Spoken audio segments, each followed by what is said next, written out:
Okay, good evening. I'd like to call the Joint Board of Trustees, Economic Development Committee, Parks Committee, and Plan Commission meeting to order at approximately 6:05 p.m. on Tuesday, September 15th. Immediately following this joint meeting, there will be a separate standalone Board of Trustee meeting. Roll call. Okay. Start with Nora. Should we just go around the table? Yeah. That would probably be easier. We'll start with you, Nora, going that way. Zajac here. Duffy here. Powell here. Larry Guida here for Economic Development. Flo here. Baker here. Howard here. Dorshing here. Berto. Grutzmacher. Mortier here. Dahl here. Enquist here. Lino here. Thank you. Comments and correspondence. Any correspondence? No correspondence on the first item, sir. Okay. Does anybody in the audience care to make a comment on a non-agenda item? This is concerning the stakeholder meeting with Wayfinding Signage. Okay. Go ahead. Ms. Berto? Even though I'm not a member of the audience, could I get a little clarification before we begin? Sure. Okay. Who are these I'll- people? What are they doing? Yep, I'll give you the background. Okay. Okay.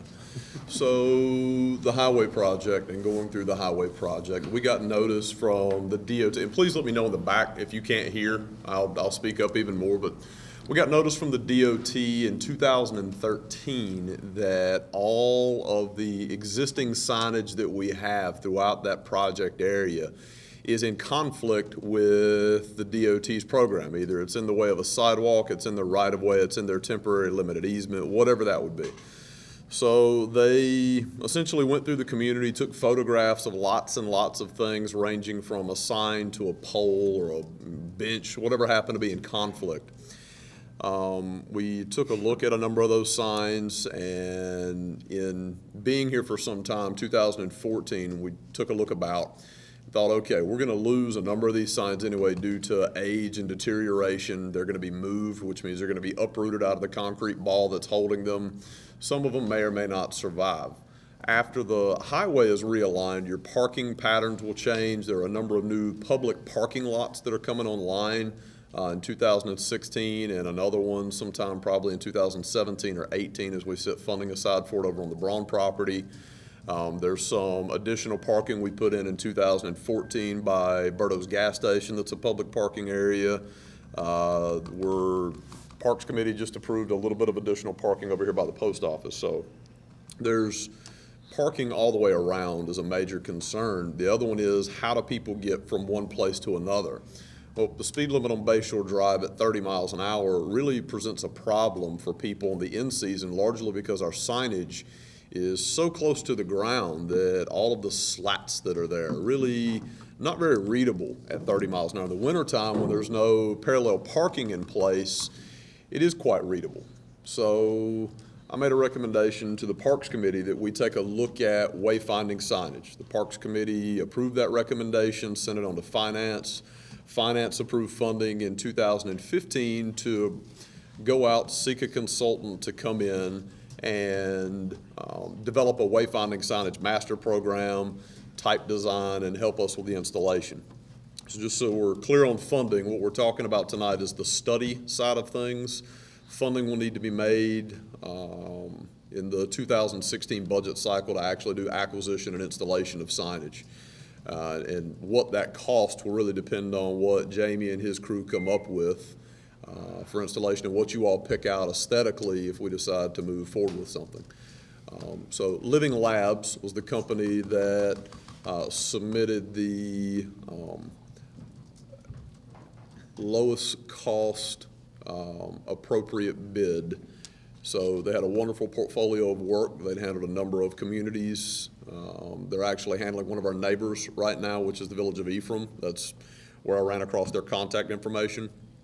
And he could talk to you, Jamie, who's the gentleman at the table here sitting with us tonight.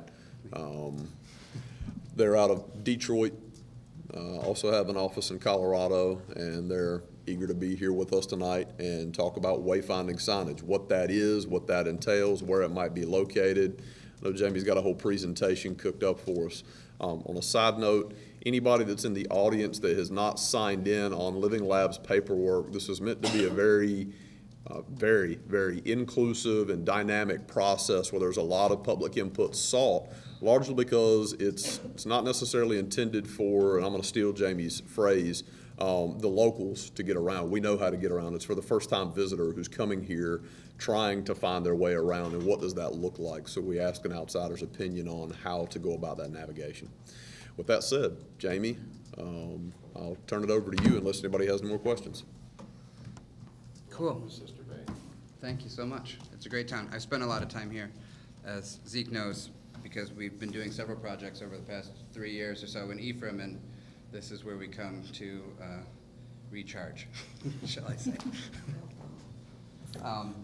I have... I'm going to kill the lights Yeah, back let's here do that. so we can see. The overhead light, at least.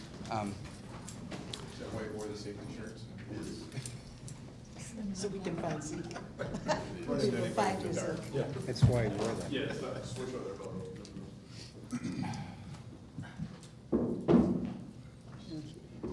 that good? You guys can see Is that okay? That's Okay. good. Just a little background. My name is Jameson Brown, but as long as you're nice, you can call me Jamie. When you start getting mad at me, then we go back to Jameson. Jason McDonald is with me. He goes by Jay. We have 2 other partners that work in the Detroit office, and like Zeke said, we primarily work for small municipalities doing planning and design work. We have a niche in wayfinding, both non-motorized wayfinding and overall wayfinding programs like we're doing for you. We do a lot of work for communities around the Great Lakes, particularly around Lake Michigan. Both Jay and I grew up and have family homes on Lake Michigan, so we've kind of used that knowledge and understanding of how these types of communities work to build a practice around. And it lets us be in places like this for work, so that's also a benefit. The presentation that I want to give to you today is going to talk a little bit more in depth about what a wayfinding program is, what our process is like, and Living Lab is a firm that really specializes in developing inclusive public engagement processes, so that in the end, when you as a board are ready to adopt something, you can be confident that it represents the vision of your community, and is something that there's a large amount of buy-in into and that there will be support for during implementation. So to get into it tonight, and I will try to be somewhat brief, but I also welcome questions throughout the process of the presentation, or if at the end you want to get into some stuff, we can do that as well. But this is just sort of a kickoff to what will be 4 days of meetings that you all are welcome to. They've all been noticed. So there's lots of different ways that we can engage over this process as it unfolds. I'm going to talk about what wayfinding is. I'm going to talk about our Living Lab process for this 4 days. And broadly, I'll talk a little bit about some planning best practices, what we're going to be trying to get out of the community while we're here. I'll talk about design from a best practices standpoint, and also what we're going to be doing while we're here.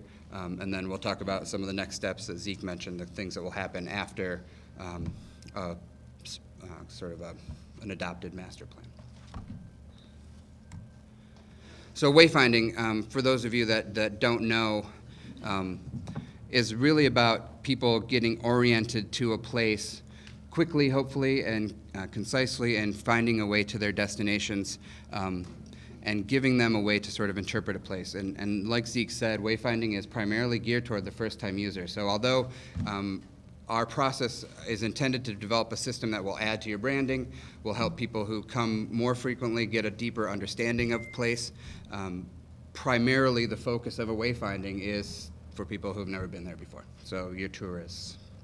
And that includes signage, and includes lots of different layers of information, and I'll kind of go into that a little bit, but primarily this process is going to be about developing signs to help people get around.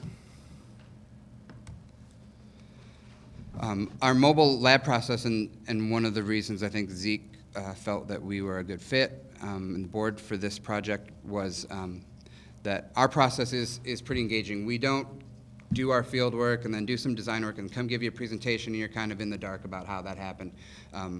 all of the sort of preliminary design work is going to happen here. We have all of our drawings and our computers here. We'll be doing the field work and taking notes in front of everything. All of our meetings and sessions and working sessions are open to the public. We encourage people to drop in, and that's sort of noted on all of our flyers and signs and the banners. Lets people know that you can come and talk to us anytime. You can pull us away from the drafting boards and give us your peace of mind.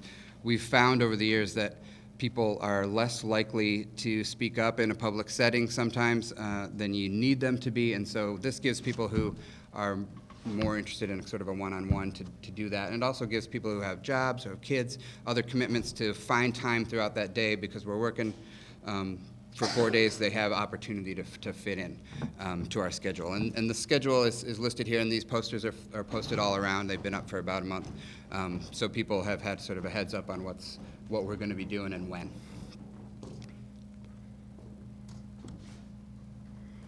So getting into the nitty-gritty of the wayfinding plan process, what we're here and hoping to find out is who's confused. Like who is coming here? Where are they coming from? Why are they coming to Sister Bay? What are they looking to do here?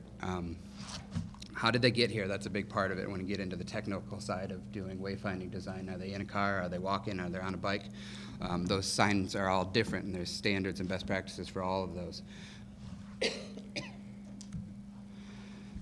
We have had, JD, of that stack, we have sort of flyered the community with these surveys. And Jay and I just walked around most of the shops and businesses that were open today collecting surveys that have been filled out, and we have pretty good turnout, and we're going to print out another stack of them while we're here to solicit some more information. But again, it's just another way for us to engage the public in our process for people who can't come to the meetings or were here last week and they're not here for this. So this is getting at sort of the heart of what we need to know from tourists. What are they coming from the south primarily? Or how are they getting into town? Where are they going? How are they getting here? So we found out that we have 2 Martians so far that are coming to town. It's a survey, so people can get creative, but we're weeding some of them out. But overall, it will help us dramatically. It's not a scientific thing, but it's just you can imagine if we have a public meeting, we may have 50 people show up on a good day. If we get 300 of these surveys back, that's a lot of great, rich information that's going to help us create a more robust wayfinding system. So prior to coming here, we've done a lot of base mapping. As I mentioned, I've been to Sister Bay many times, so we're already kind of getting a handle on what it's like as a first-time user and as a repeat tourist, which I think is going to be a benefit to you guys, that your team is getting fresh eyes on it.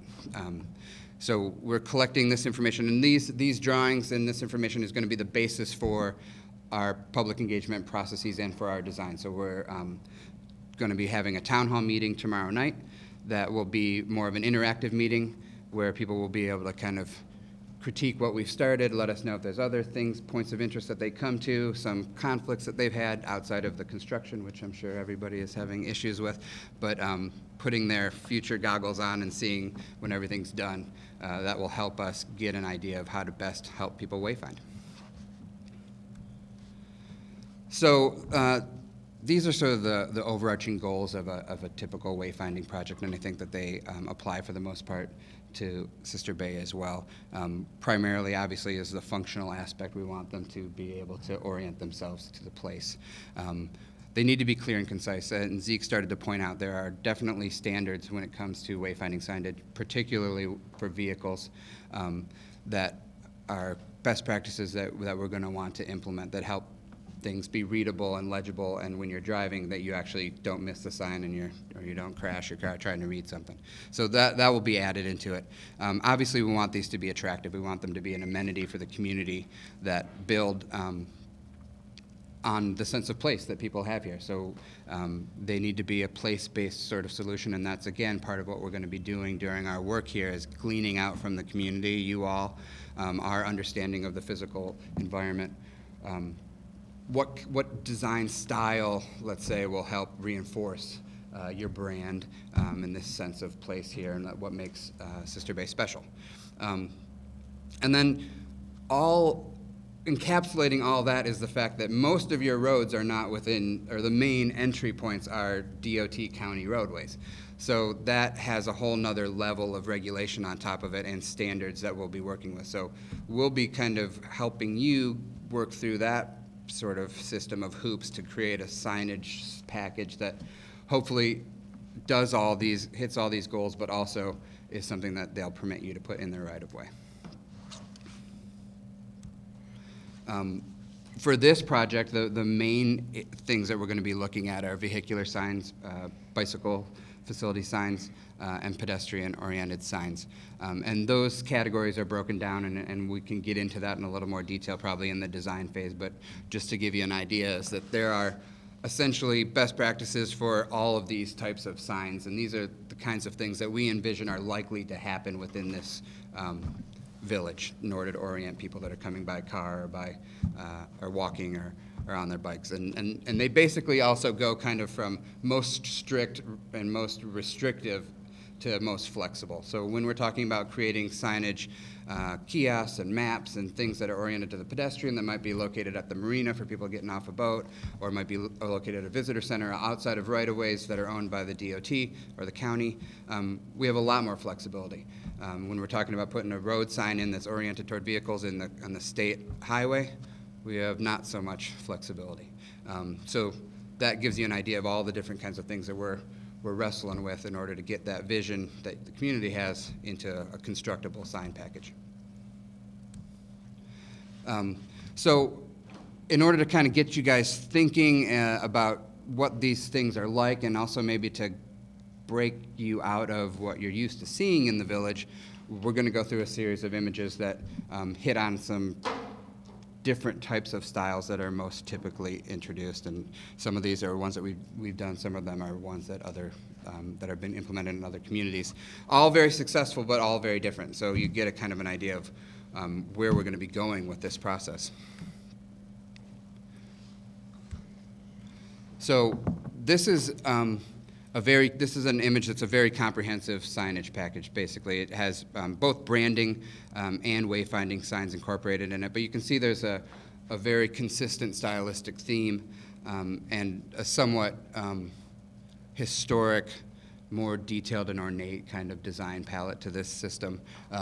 But I thought this was a great graphic because it goes from everything from banners to gateway signage and everything in between.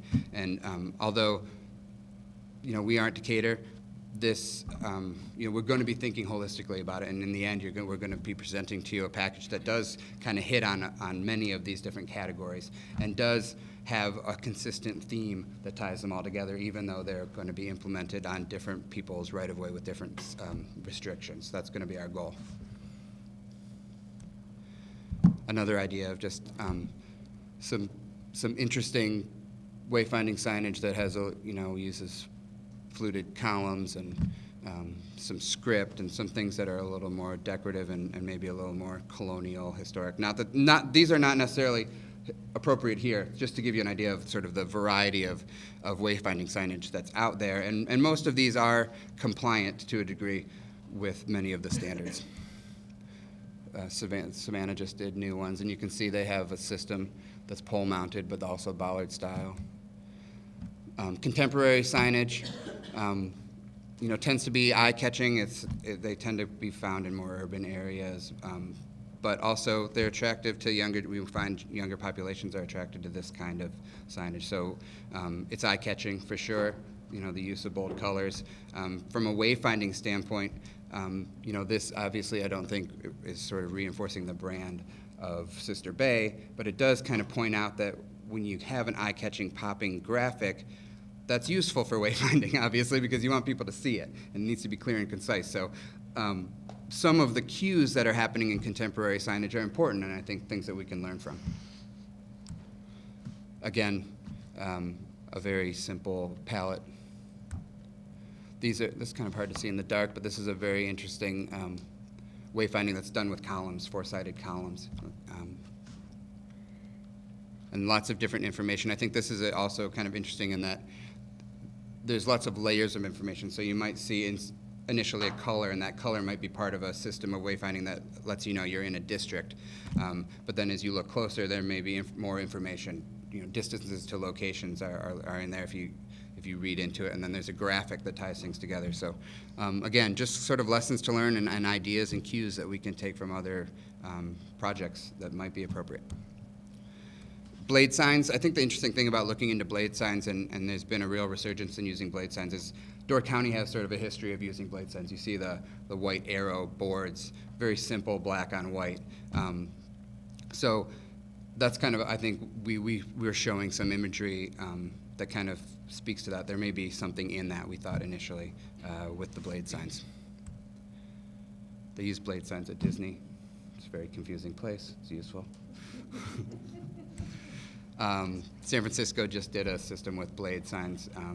And again, you can see that they've incorporated some of the things that are required from a DOT standpoint, from a lettering and a contrast standpoint, and use and size of logos. But again, sort of there's depths of information. So maybe the most important thing is to just see where you're going to go and the name of it. But the second time you come, maybe say, oh, interesting, that, or oh, that's, you start to notice some of that. So there's some importance to having that depth to things, so that second time, third time, even people that are here have a richness of experience with that sign's not just sitting there. The unique and fun, I think, there's, you guys have obviously a unique and fun sort of thing going on here with the goats, and that I think is interesting to us from a wayfinding standpoint, and part of the richness of a good wayfinding system is it's not all about signs.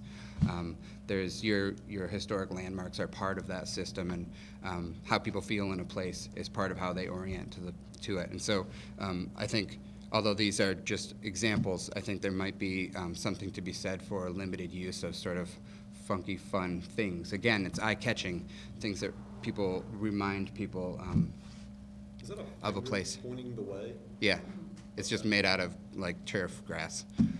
So it's tactile. You can see this girl is touching it, and the signage in this system is all made out of like artificial turf. Again, just kind of things that catch your eye. You can obviously imagine the use of goats or whatever, some other, a Viking ship or something that could be a part of your system of signage that would, catch people's eyes and remind them of that they're in a different place. The historic signs are great, but they tend to kind of be the same sort of historic-looking sign in every place, and Sister Bay is unique. Again, sort of a bad image, but a funny sign. So in contrast to unique and fun is the MUTC guidelines. This is what you're allowed to do in a state highway. And this on the top is actually the extreme sort of most creative that they'll let you be, basically, outside of the post that holds the sign up. So this gives you an idea of the, sort of the whole gamut of signage that we're going to be looking at when we're looking at pedestrian signage and things in your parks and by your waterfront, and maybe some other locations we can do something fun and eye-catching, but it's going to have to work with this system of signs that are along the roadway, because at least from our initial look at the survey, most people are coming up 42 State Highway. They're going to be going to the parking lot that's off of the 42, and there's some serious guidelines on how those signs can look. But we wanted to show you what that looks like. These are, Philadelphia just did new ones, and these are FHWA compliant, although this would be pushing the limits of what WSDOT will allow. But we push the limits as a firm, so we'll definitely take that ride with you. This is a series of just different communities' bicycle wayfinding standards. So again, FHWA and DOT have signage standards for bike routes specifically, which you will have in the end of your project. So when we're talking about trying to guide bicyclists to points of interest, a whole nother set of guidelines. And again, we can use logos. There's some color options, a little bit of font stuff, and we'll be working to try to tie all these together into a cohesive system of signs. Something that's kind of neat and has been happening recently is the use of pavement markings, like sidewalk pavement markings, to some degree street pavement markings, although we won't be able to do that on 42. But little cues that kind of help people go, and sometimes the little follies and the interesting things that you notice when you're not paying attention are the ones you remember the most. So it's just another level of information that we have to work in. We can be working not just with signs, we can be working with pavement markings, we can be working with things within the environment to create this system of wayfinding signs. So we're going to be working, and you have a copy of the schedule that lets you know all of our working sessions, and they're open to the public. We'll be doing a walk tomorrow morning that everyone is welcome to come, where we're going to be taking pictures of existing wayfinding. We're going to be taking notes, discussing with people about what that experience is like trying to get around, and obviously kind of putting, I guess, again, those future goggles on, because obviously it's a much different experience now, but we'll be thinking about what it would be like to get from the new parking lot to the marina or to various points of interest. Then we will be doing basically open working session during the day. Jay and I will be taking notes and be working on our site analysis and kind of reviewing again what you've got going right now as a basis for us to work on. And then we have a town hall meeting tomorrow night, and that will be a series of exercises that we do. It'll be less me talking and more us working together on discovering a little finer grained detail on points of interest and how people get around the town, and talking about stylistic issues, talking about sort of helping us understand what Sister Bay's vision of itself is, I guess, is the best way to put it, because that's going to help us understand how to create a sign that fits that vision. And then the following day, Jay and I will be doing a lot of design work, coming up with alternative designs and fleshing them out with each other and telling each other that sucks and that's amazing. And at the end of that, we'll have sort of a draft series of signs for you guys to review. We'll have a draft map that will indicate where we think key entry points are and where signs directing people to go different places should be. And then we have an open house on Friday afternoon, where that stuff will be posted. We'll have a presentation, big format of those images, where people can give us feedback, tell us, if we missed the mark, or if we hit it on the nail on the head, or if we need, to combine some things and tweak some things. We'll be taking notes on all that, and then we will go back to Santa's workshop and finalize that wayfinding map and the sign package design, forward it to you guys for your adoption. That's sort of the first step. You need an adopted wayfinding master plan in order to get the permit to put signs in the right of way. So that's kind of what we're going to. Part of that process will be providing you with a cost estimate, how many of each type of sign we think you need, what the cost should be, range for those different types of signs. And then we talked about the potential of doing full-size mock-ups, which we always think is a good idea. We can print on sort of a semi-permanent gator board the signs, get them set up around town so you can get an initial kind of impression of what they look like in space. And then after that, we go out to bid and do the stuff. We make tweaks if you need them, but that's sort of the process. That's all I got from a presentation standpoint. Can you speak for a moment about the WSDOT permit time and how long the process is? I heard forever. That's a good question. I don't know what their turnaround time is right now on projects. It's typically a 30-day, but we can get you that answer before the end of the Okay, I'm just end of wondering the show. where this fits in the process of the building and the construction being done and the roadway being done, and where the wayfinding signage fits in as far as when it's actually placed. That Right. sort of thing. So just working backwards. Yeah. Well, I mean, I would assume in most cases you're not going to want to install till the end of construction. Maybe some of the offsite, some of the pedestrian-oriented signs that are in some areas that are done by the waterfront, about Village Well, Hall, et cetera. I'm just, whenever people talk about permitting processes, I think of, well, the project's done in May and the signs go up in October. So. I mean, my recommendation would be to get the permit before they're done with construction. And the road signs are, because they're so restrictive and pretty standardized, it's not going to be an intensive custom fabrication for the most part for those. The signs that are going to be the most important to the drivers coming to town.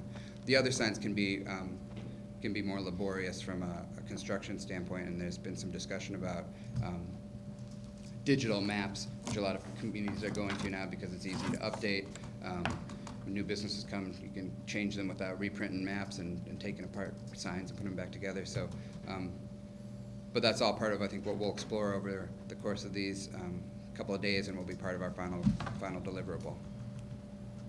We're going to get a schedule of the activities you talked about for the next 4 days. They're posted up. We have one posted. We have some here I can give you. We have some printed out flyers. They've got a bunch at the village administrative building, and most of the stores and stuff have them in their windows too. They should have been disseminated by email to everybody sitting around this table here. If they weren't, I can copy everybody out and send them again. But we do have a stack too. Yeah. If you need one tonight, we have some. Yeah, Jay, you got some back there? I don't know if we have enough for everybody, but. Okay. But everything happens here in Village Hall. Yeah, right? everything will We be here. try to keep that And we're simple. basically here from 8 to 6 or later every day. So if we're not here, we're just walking around. Two questions. If tomorrow is a walk around, at what point would you organize here and take off? 8 a.m. it's scheduled to. So 8 a.m. out front, we'll start the walk. And you can come and go, you know, if you only have an hour. And I don't know that we scheduled 2 hours. It may not take a full 2 hours. That's a lot of walking for some people, but we'll be available as long as people want to ask us questions. My second question is maybe to Zeke and Dave, but do I understand that they do the design only and then we put out for bids or choose who makes them? Yeah. Is a different company or We a don't different fabricate You anything. don't make No, we signs. just do the public engagement portion and the design. Think of them like the engineers, and then we have the contractors that actually do the work. Only more creative than engineers. Yeah, there's that. No offense to any engineers. Is the DOT picking up the cost of any of this stuff as far as signage? No, you all spent your CSS monies and other monies that would have gone to things like this on decorative lighting, on storm sewer, on sidewalks, on concrete pavement, a whole host of items is where your funding that potentially could have gone to something like this went into. And by the way, this, when I came on board, seemed to be the only item that you guys missed when you did this really comprehensive review of the downtown was signage, right? So it's the last step to kind of put a jewel in the crown, so to speak, on the whole thing. And the nice thing about Wayfinding Signage is a lot of communities that we work in, they really phase it in. I mean, they might do one major sign at a major entry, and then, you know, there's some economy to scale from a fabrication standpoint, but there's not a lot. So a lot of people may just do the bike part, they may just do the auto part, or they may just do a couple of wayfinding kiosks for pedestrians. So we'll give you a menu that lets you know. So, but you're not locked into building anything at the end of this process. It just gives you a great sort of guidebook Yeah. to do that.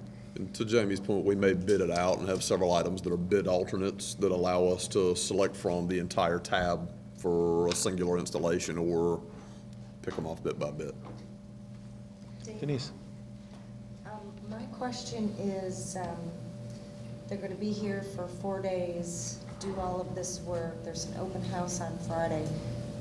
All of us sitting around the table, what, after tonight, and if we want to partake in any of that, what, do we have a continuing role? I would assume that when it's put together and it comes back, we would pass it amongst committees. Maybe we get back together like this when we get a finalized plan and decide where we want to go with it and how. But the design work basically will be done at that point in time, right? So, Well, when would that Jamie? meeting be, Friday? No, so we'll, No, no. think of it this way, at the end of 4 days, we're going to present to you a draft. That draft will have our sort of impression of what we heard from the community, what we think will work, and is doable in 4 days worth of time. And that will be kind of big picture stuff, so you can say, yeah, we like the style, those colors look good, those placement of signs make sense to us generally. And we'll take whatever feedback we get from the open house, and hopefully you'll all be there to give us your feedback. And then we'll create a set of drawings that are more refined, you know, that we're back at the office with computers and scaled out and everything. And then we'll submit those to you guys, and you can do a review and send that back to us. If there's if you have a lot of comments that are, you have consensus over changing things, we're happy to make those changes before you do whatever process it takes to adopt the signs. But by no means is your last chance to tell us what you think on Friday afternoon. So it would be your intent then that this larger group would get together Yes. again? Again. Okay, thank you. But what I would say, the more you participate during the process, the easier it is for us to get to a consensus design. Obviously, if we go through a lot of design with people and then you only wait till the end and say, "Oh, I hate that," that's hard. That's harder for us to come to something that everybody likes. Jamie's on the clock, and we paid them up to a certain point, so please, again, to that end, right, it cost us to actually go back and have them revise something after the fact, so that public input process is front-loaded. The less change orders, the better. Correct. But we'll do that. We'll take a round of revisions after we submit our, I guess I'll call pre-final. That won't be extra. If you guys see that final package and you got things you want to tweak, we'll make those changes, no problem. So at what point before they leave, will somebody here say, that looks good, go ahead and work on it? And who will say that? Rephrase that question, Don. At what point before they leave, will somebody from here say, yeah, that looks pretty good, go ahead and work on that? And who will make that decision? Which group? The community as a collective whole will provide input to them. Their job is to aggregate all of that input and come up with some kind of a consensus plan based on what everybody's coming up with. He'll then deliver it back to us at a later date to make a recommendation on, okay, we like this, we don't like this, these are the tweaks.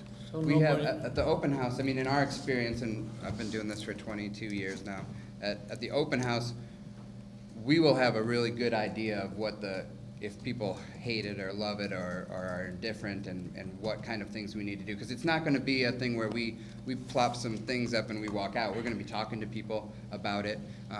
But to your question of who specifically, I mean, maybe we can sit down after that because you'll be in attendance at the open house. We can see if there's some consensus about what, if you all or whoever, if you all agree with what our take is on its reception at the open house. So that's Friday 1 to 3? Friday, 1 to 3. Is that Friday, 1 to 3? Yeah. This is a case of the squeaky wheel is going to get the most notice. I mean, I can envision one or two people coming in and saying the opposite of the next one or two people that come in. So, Then we just cancel them out, just like math. That's why I 1 asked- for, I mean, 2 that against is is a a real- 0. That's why I ask, who's gonna decide and tell you, yeah, we like this? Yeah.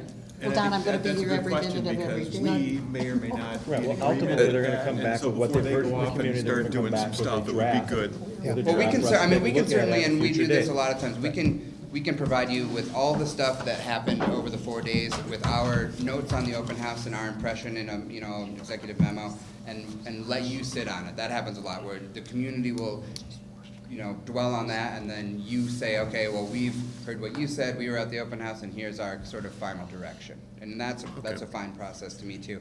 The one thing, to the squeaky wheel point is that our process is intended to be very inclusive and open and engaging, so we don't tend to give a lot of credence to 1 or 2 squeaky wheels. We give credence to the community consensus. you out. I mean, it's true. It's a very good point, and that happens. Not in what she design all wants the to time. hear, but that's good. We have learned, Redhead, I out. have learned how to tune out the squeaky wheel. But the more people, the merrier is really. Don and Pat, back to your questions, the best practice with anything involving collaborative governing is to have all of those collective opinions collapse back to the village board. So ultimately, the village board is the body that has to make a decision about whether or not this goes forward or not. It'll come up as an agenda item there. Everything up until that point is merely a recommendation to the body. Would it go to the plan first for their zoning? I mean, or is this going to be outside of that? No, until we get something Yeah. to work with, we don't We don't know know. where to go with it, Right. okay? So this is the front end of the process. They'll come back with a draft. I would like to get all of us back together again, review the whole draft, and decide where we gotta go with it. I like that. That sounds I like good. that. That makes sense. Mhm. Okay. And Anybody you else can have fly me up here questions? anytime you want to give presentations, I'll come. Middle of the winter? I used to work for JJ. Yeah. Yeah. Okay, sir. Okay, thank you very much. Appreciate it. Thank you very much. Thank you, everyone. We need a motion to adjourn You need a motion to adjourn the committees, not the board. the committees. I'll make that motion. I so move. Second. All in favor? Aye. So the committees are now adjourned. The board will take a 5-minute recess before it reconvenes. Do you want to?